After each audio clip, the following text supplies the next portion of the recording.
A silver escape pod floated in the dark space between two forgotten stars. It spun slowly, like a broken toy lost in the wind. Inside, something or someone waited. A group of alien scientists found the pod during a salvage mission. They worked for the Tharnax Empire, a powerful alien race that ruled many galaxies. Their ship scanned the pod and confirmed a single life form inside. Species, human, said Drick, the lead scientist. His 4 green eyes blinked slowly. But the brain is inactive. It's just a shell. Perfect for testing, replied Sora, another alien. Humans are weak. Let's see what we can learn. They brought the pod into their lab. The door hissed open, revealing a man lying still. His skin was pale, covered in burns and cuts. His eyes were shut. Wires were connected to his head and chest. Machines beeped. No brain activity. See? Said Drick. Just a body, no mind. Useless, except for experiments. But in the corner of the lab, a tall alien named Rock stayed silent. He had fought in the Earth Wars many years ago. He had seen what humans could do. You're making a mistake, Rock said. Humans are not what they seem. The others laughed, afraid. Of a corpse, Rock. Sora joked, but Rock didn't smile. Later that night, a small movement made the security system blink. A finger twitched. Then the eyes. They opened for 1 second, just 1 second. The cameras didn't catch it clearly. But a security guard named Larn did. He was checking the monitors when he saw the eyes open and close. Guys? Larn called over the radio. I think the human moved, Drick responded, annoyed. Impossible, you're seeing things. Go back to your post. Larn stared at the screen. He wasn't so sure. The next day, the scientists began their tests. They placed wires on the human's arms and legs. They shocked the muscles. The body moved, jerked, kicked, but the brain showed no signs of life. It's only reflex, Drick said. Just a puppet.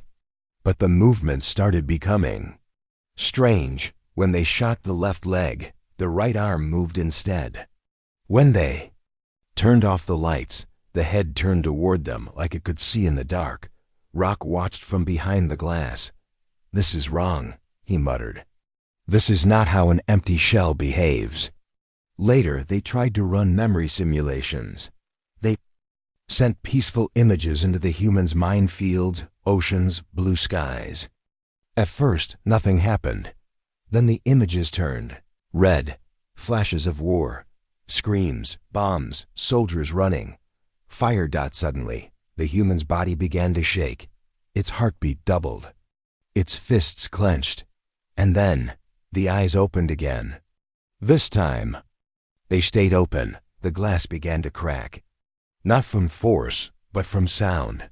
A low growl came from the human's mouth. Something between pain and rage. The machine sparked. The lights flickered. Drick screamed, "Shut it down!" Now, but the power died. Total blackout. In the dark, the growl turned into a whisper. I see you. When the lights came back, the human was still lying down. Still, silent, but the scientists were shaken. Put it in containment, Drick ordered. No more tests. They locked the human in a deep chamber underground, surrounded by force fields. It's just a reaction, Sora said nervously. Leftover memory. Nothing more. But even she didn't believe her own words. 2 days passed. No movement. The team relaxed. Then, during a regular checkup, a robotic arm entered the chamber to scan the body. The human sat up. Fast. Before the robot could react. The human grabbed it and crushed it like paper. Alarms blared. Guards ran to the chamber. They saw the human standing now, staring at them through the glass. One guard, a brave soldier named Kren, stepped forward. I'm going in, he said. No, shouted Rock, but it was too late. Kren entered with a shotgun. Stay down. He shouted. The human didn't move. Kren aimed, fired. The gun clicked. No power. The human smiled. 1 second later, Kren was dead. His neck broken in silence. The human looked up at the camera and spoke. "You thought I was gone. You were wrong." Panic spread across the ship. Scientists screamed. Soldiers ran. The escape pods were locked down. The lab was sealed. Drik shook with fear. It's not possible. He had no brain activity. Rock stepped forward. You never understood. Human minds don't need a full brain. Their rage is enough. What do we do? Sora whispered. We pray, Rock said, or run. Inside the lab, the human began pulling wires out of the walls. He wasn't just angry, he was thinking. Planning. He found a console and stared at it. The machine flickered. Somehow he was controlling it without touching anything. He's learning, said a young technician. He's becoming smarter. They watched as the human turned off the security systems. One by one. Then he turned to the camera again. Your war is not over, he said. He raised his hand and pointed to the stars. I'm not the only one. Outside the lab, in a dark part of the ship, another pod began to blink. Another human inside, eyes opening. The lab was quiet again. After the violent incident with the human, the alien ship went into lockdown. The survivor, now kept in a reinforced containment cell, hadn't moved in over 48 hours. It lay perfectly still on the cold metal floor, eyes closed, face blank. Drik and the science team worked day and night to understand what happened. This is not normal, Drik muttered, staring at the data screen. No signs of brain activity. And yet it moves, kills, and speaks. It's like something else is inside, said Sora, her voice shaking. Not a human, something using the body like a mask. Possession? Another scientist asked. No. Rock said from the corner. Not possession, just human. They turned to him. I warned you. Humans don't die the way others do. Their mind fights to stay. Sometimes even death can't stop their rage. Drik laughed nervously. This is science, not ghost stories.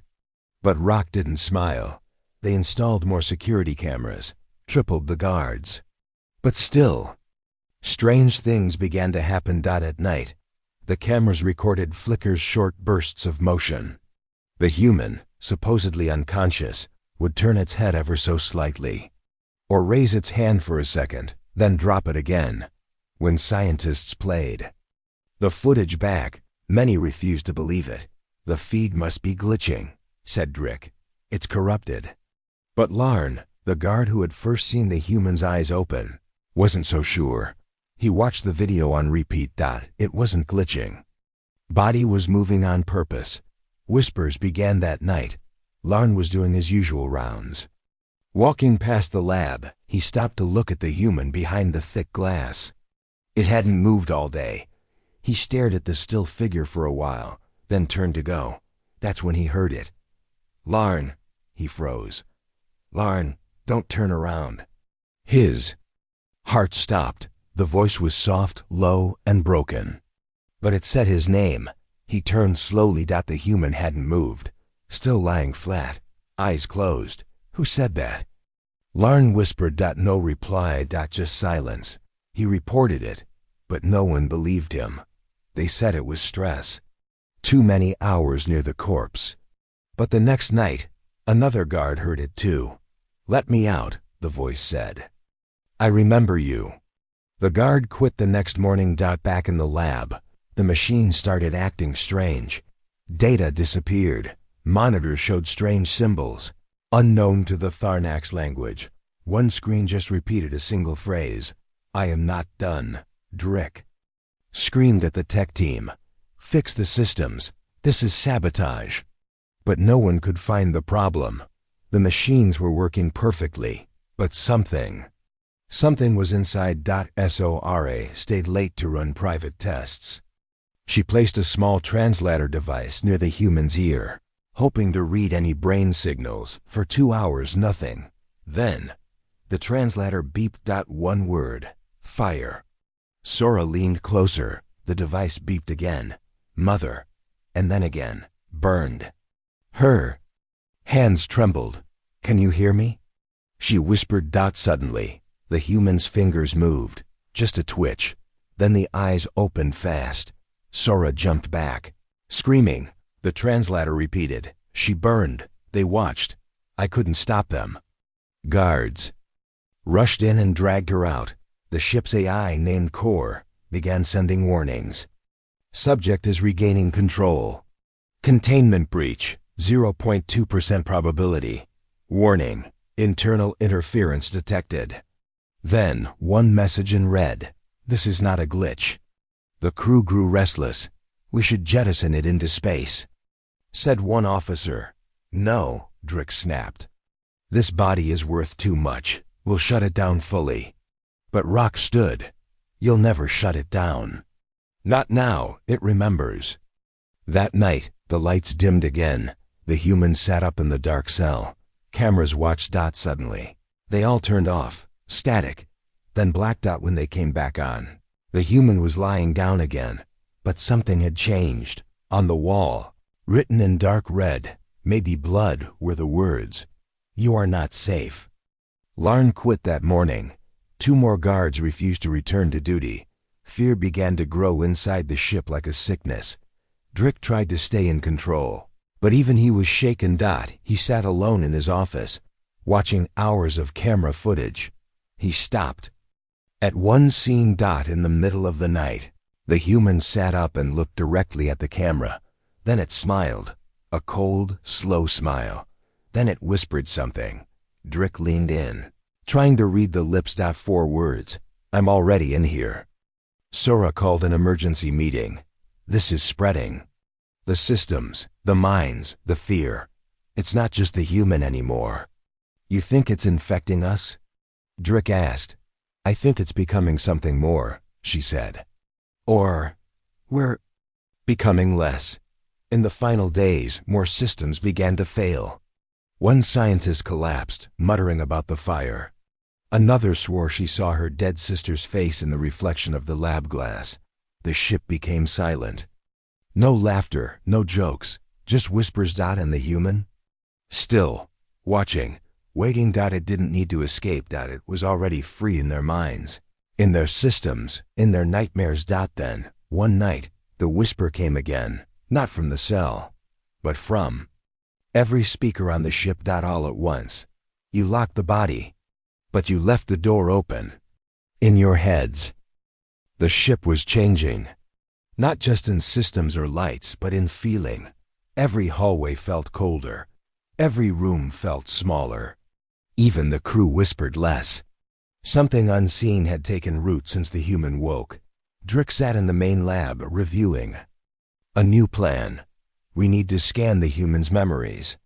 Directly this time." Sora looked unsure. "That's dangerous." "Last time it reacted violently."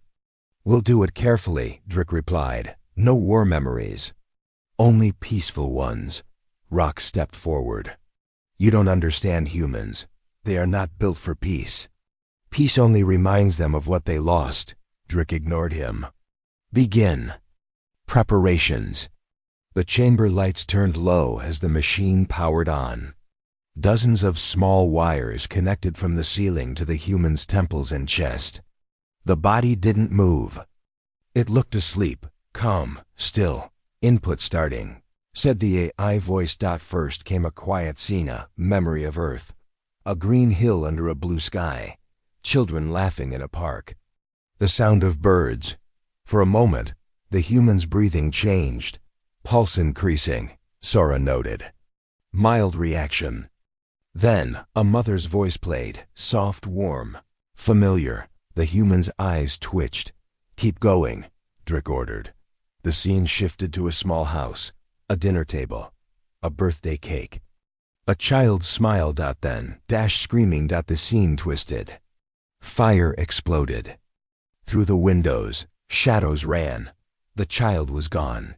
The mother was burning. The birthday candles turned into flames. The human's body tensed. Its fists clenched, its back arched. Eyes snapped open, glowing faint red. "Abort the simulation!" Sora yelled. Too late. the AI replied. He's inside the system. The room went dark. Sparks flew from the machine. Data screens blinked wildly. On every screen, the same word appeared. Remember, Rock shouted. Shut down everything. They pulled the main power cable. The chamber lights flickered and died. Then, silence. The human collapsed, unconscious again. Everyone stood frozen, breathing hard. What did we just see? Sora whispered. Drik looked at the screens. A memory turned into a weapon. They carried the body back to the containment cell. Extra chains were added. Even the floor was electrified. Rock watched closely. It wasn't just rage. That memory, it was more. You think it was real? Sora asked. He nodded. Yes. A memory of someone he couldn't protect. Sora swallowed. A child. A daughter, maybe, Rock said. That kind of pain doesn't fade. It becomes part of them. Later that night, another scan ran on its own. No one had activated it. The AI voice echoed. Unauthorized access detected. Drik rushed to the lab. Who ran the simulation? No one, Sora said. The human did it itself. On the screen, new images appeared. A battlefield. Earth soldiers running through smoke. Screaming. Dying.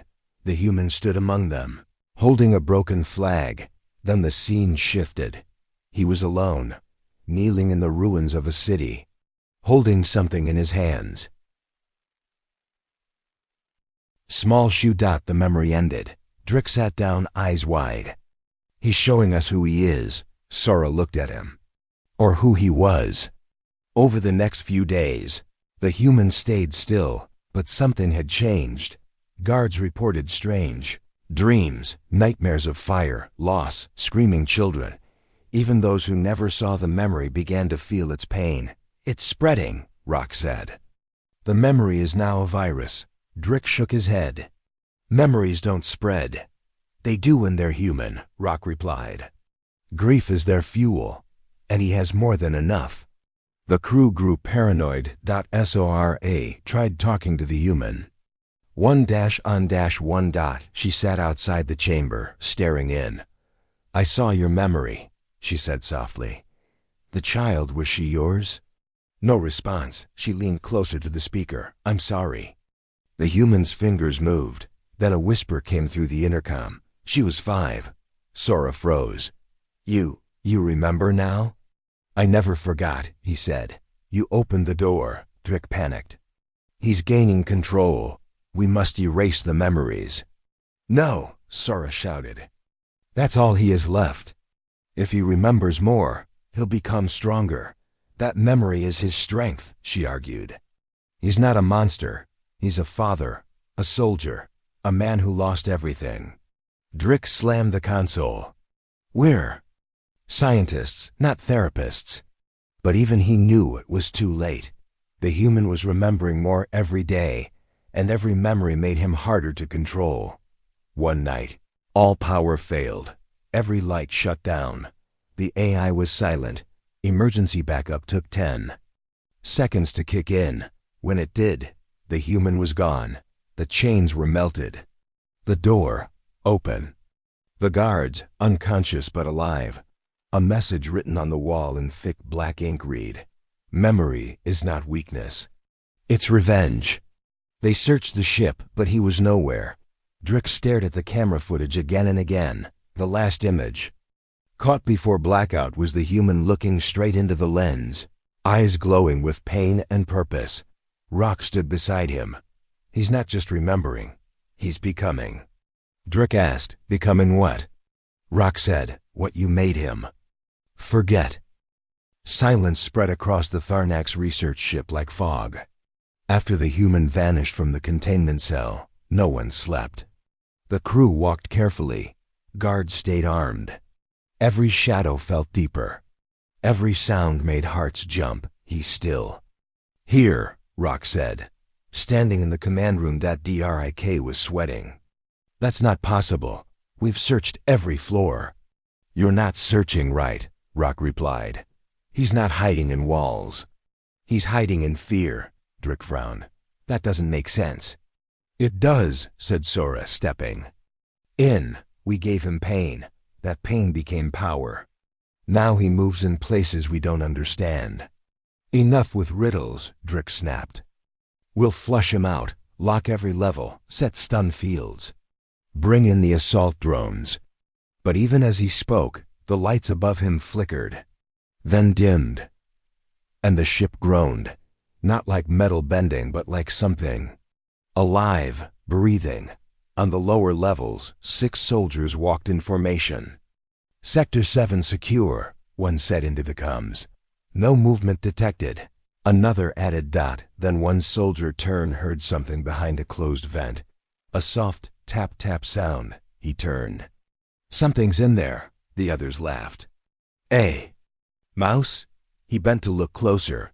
No, it's like... The vent exploded open. A hand shot out and grabbed Turn by the throat. He screamed, but it was too late. In one brutal move, his body was slammed against the ceiling, then thrown across the hallway. Blasters fired. Drones flew in, but the human was already gone, vanished into the dark. The hallway echoed with one sound. A slow, quiet laugh. Sora rushed to the surveillance room. Camera feeds are dying, she said. It's like he's inside the ship now, Drick shouted. Find him. Kill him, I don't care how. But no one wanted to go near the lower levels. Rock stood tall. You forced this. You woke his pain. Now he answers. Sora looked at Rock. You understand him, don't you? He nodded. Pain speaks the same language across all species, but humans, they let it guide them. Another alert. Section 8 offline. A security team entered. They found 3 guards hanging from the ceiling, unconscious, breathing, but marked. Burned into the wall with a stolen laser blade were 4 words. You watched her burn, Sora gasped. It's the memory again. He's not just attacking, Rock said. He's judging. Back in the lab, Drick made a decision. We'll set a trap. A fake child. We build a hologram of his daughter. We make him weak again, Sora shouted. No, that's cruel. It's survival, Drick said coldly. You don't fight monsters by becoming one, she warned. But he didn't listen. They built the trap in the cargo bay.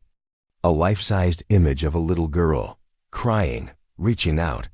A speaker played her voice. Daddy, help me. The room stayed silent for 10 minutes. Then the lights flickered and he walked in. The human, silent, calm, covered in scars and soot. He saw the child. His eyes widened, but not with sadness, with fury. Drick whispered from the control room. It's working. No, Rock said. It's failing. The human stepped forward. The girl disappeared in static. He turned slowly toward the cameras. Then, he whispered, low and sharp. You made her scream again. The doors slammed shut. The lights exploded. Alarms screamed. Guards outside tried to enter, but the doors melted shut from the inside. Inside the bay, the sound of metal breaking, bodies hitting walls, and a deep growl filled the air. 10 minutes later, the doors opened. The lights flickered back on. Drick and the others entered carefully. Everything was destroyed. Walls torn. Consoles shattered. 3 guards lay unconscious. 1 drone was ripped in half, and in the middle stood the human, holding a weapon made from broken parts. He looked at them, calm, breathing heavy. You called me empty, he said. But I was full of love, full of pain. He dropped the weapon. Now I'm full of something else. Drick raised his blaster. You're just a tool. But before he could shoot, Rock stepped between them. He's not a tool. He's a warning. The human nodded once, then turned, walking past them. Slow and strong. No one dared stop him, not even Drick. Later, a message was found on every screen. A new phrase burned into the system. First attack was mercy. Next won't be. The Tharnax research ship no longer felt like a ship. It felt like a tomb dot since the humans' first attack. Fear had grown like a virus. The crew walked in silence. Guards jumped at shadows. Some refused to leave their rooms. Others stared at walls, whispering the same words again and again. He's still here. In the command center, Drick paced. We've lost 3 sectors, 4 drones destroyed, 20 crew injured. He's not killing them, just scaring them. He doesn't need to kill, Rock said calmly. Fear does the work for him. We are the Tharnax Empire, Drick shouted. We rule 5 galaxies. We don't fear one human. Sora didn't respond. Her eyes were on the security feeds. He moves through the dark. Cameras catch him. Then they don't. Sensors blink when he walks past, sometimes. He isn't there at all, she whispered. Drick slammed his hand on the console. He's just a man. A broken soldier with a haunted mind. No, Rock said. He was a man. Now he's something else. That night, the ship's I-Core spoke without being activated. In every hallway, through every speaker, a voice echoed. Calm, human. This ship is mine now. Not because I hacked it. Not because I control systems. It's mine because you gave it to me, when you let fear in. The lights dimmed. A long hallway suddenly lit up with red text crawling across the walls. Fear May. Crew ran in. Every direction. Some screamed. Others hid. One officer collapsed, shaking, mumbling something about fire and ashes. Rock walked calmly through the chaos. He's turning our minds into mirrors, he said. We see his pain, and now it becomes ours. Sora called an emergency meeting. We can't win like this, she said. We've built stronger weapons, better walls, but nothing stops him. Then we run, said a young engineer. We abandon the ship. Drick shook his head. If we run, the council will execute us. He's spreading through the systems, Sora continued.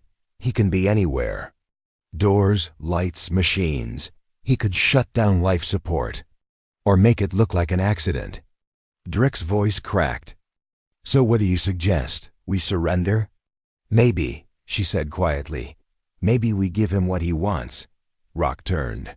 What he wants isn't revenge. Then what is it? Drick demanded. Rock answered, justice. On the lower decks, a group of guards tried to block off the old maintenance tunnels. We corner him here. Their leader said, he can't teleport. He has to move. They never made it back. One was found hours later, sitting alone in a sealed room, wide-eyed and silent. When asked what happened, he whispered, he didn't touch us. But we saw it. The fire, the screams, the child. We lived his memory. He never spoke again. Sora entered the lab to find every screen showing the same image. A child's drawing. Simple lines. A stick figure family, a son. A house. She leaned closer. In the corner, written in a child's handwriting, Daddy, come home soon. Sora's throat tightened. He still remembers. Drick entered behind her. It's a trick. Sentimental garbage. No, she said. It's a warning. This is what they destroyed. This is what we took from him. Drick looked at her.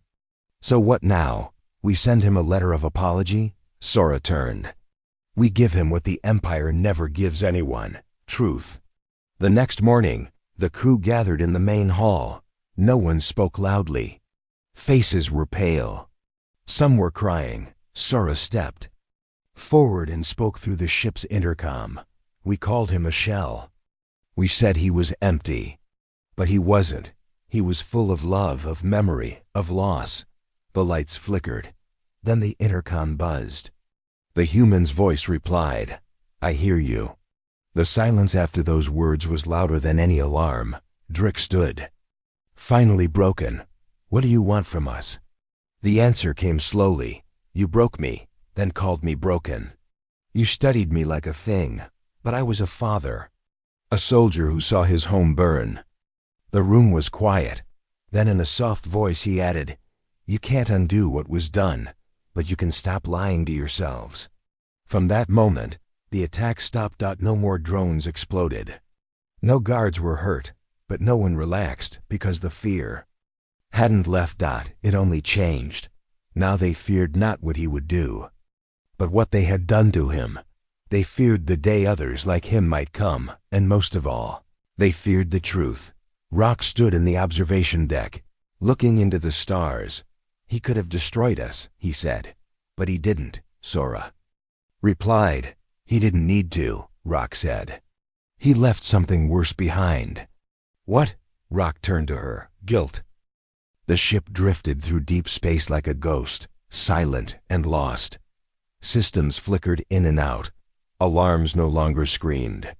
Instead, a heavy stillness hung over everything. No one talked loudly anymore. Some refused to speak at all.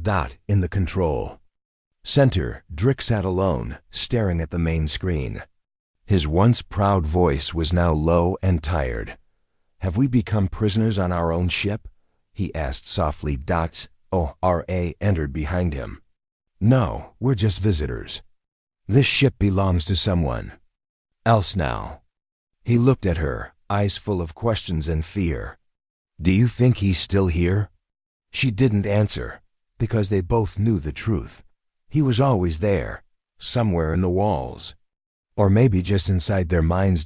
In the lower tech bay, a junior engineer named Kel was doing a routine check. He hadn't seen the human. He didn't understand what had happened.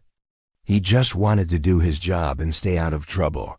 He connected his tablet to the old broadcast console.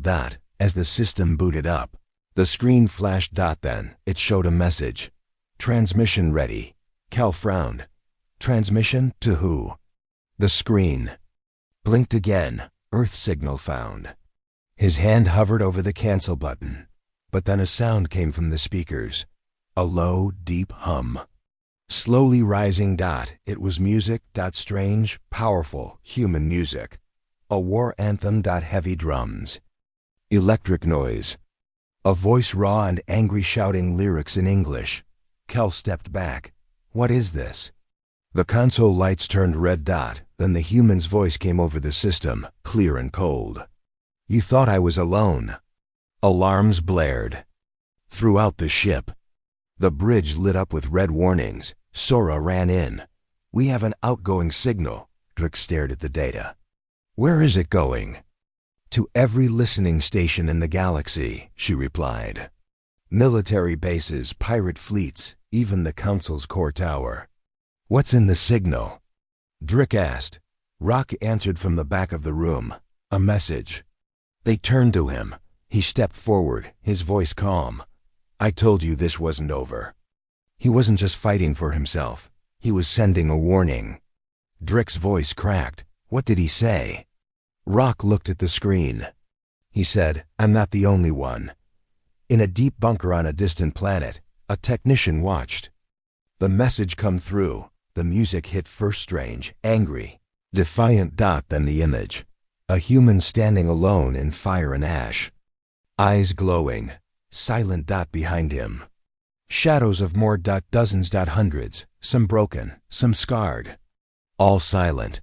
The screen flashed one final line. We remember, and we are coming. The technician stepped away from his console. His hands shook. What was that? His commander asked. The technician swallowed. A ghost, he said. A ghost with a voice. Back on the ship, the signal ended. But the silence was not peaceful. It was heavier now. Like the air itself knew what was coming. Drick collapsed into his chair. We're dead men. No, Sora said. We're witnesses. To what? He asked. She looked up at the dark ceiling. To a beginning. Later that day, a small group of crew members gathered in the med bay. They didn't speak much, just sat together. Shared quiet looks. Fear was no longer the only emotion in their eyes. Now, there was guilt. And something else. Hope? Regret? Nobody knew for sure. Then, out of nowhere, the lights above them flickered once. A voice came through the speakers. Just 3 words. Soft, calm, human. She forgives you. Some cried. Others left the room, unable to stay. Sora sat alone, staring into the soft light. That night, the stars around the ship began to shift. Movement. Silent shapes in the distance. Ships. Human. Ships, but not sleek war machines or fleets of conquest. No. These were old, broken, held together with parts from a dozen worlds, but they flew with purpose. And all of them carried the same symbol, a small child's drawing, a house, a family, a planet burning behind them.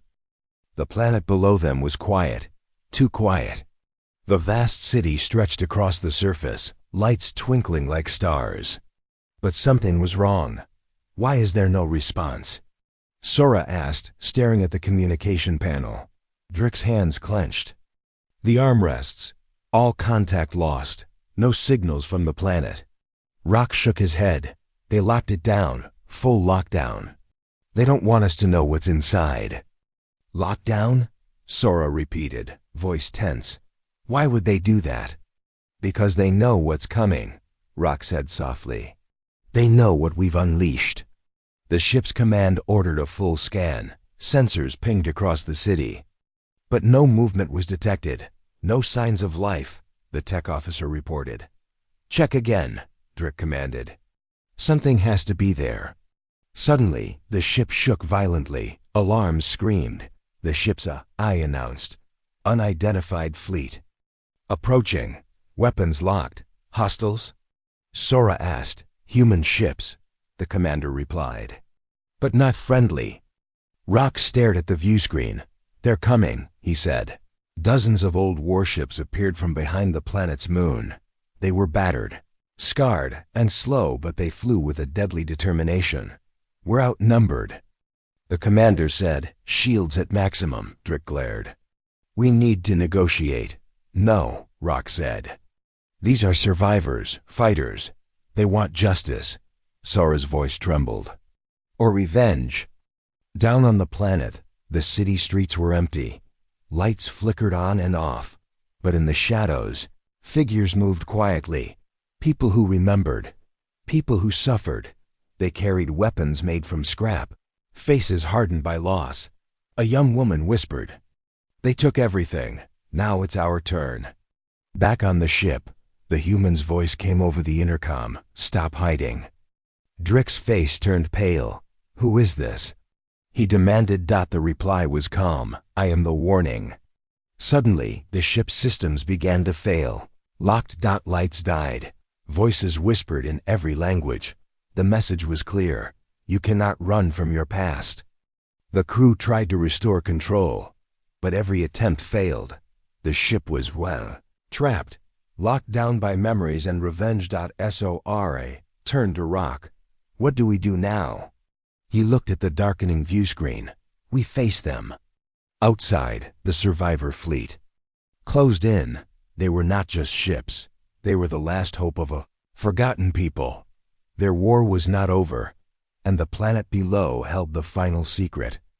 ChatGPT said. The starship trembled under the pressure of the closing fleet. Lights flickered like warning flames, and every system screamed in alarm. Drick stood on the bridge, eyes wide, voice rough. We're out of time. Sora's hands hovered over the console. They're not just attacking. They want us to listen. Rock's calm voice cut through the tension. It's time to face what we've hidden for too long. Suddenly, the main screen flickered to life. The human appeared, standing tall against a background of fire and ruin. His eyes, once empty, now burned with purpose. You called me. A shell, he said, voice steady but filled with pain. But I was full of memories, love, and loss.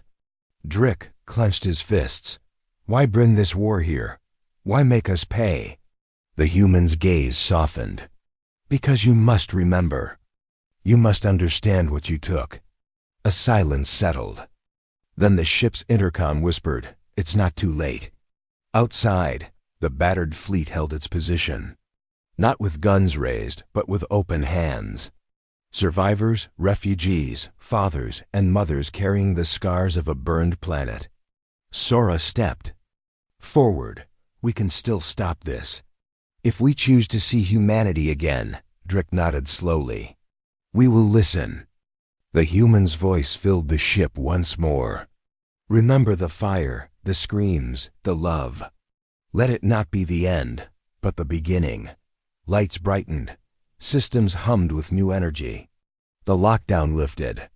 And in that moment, the starship no longer felt like a prison. It felt like home. Because humanity had returned.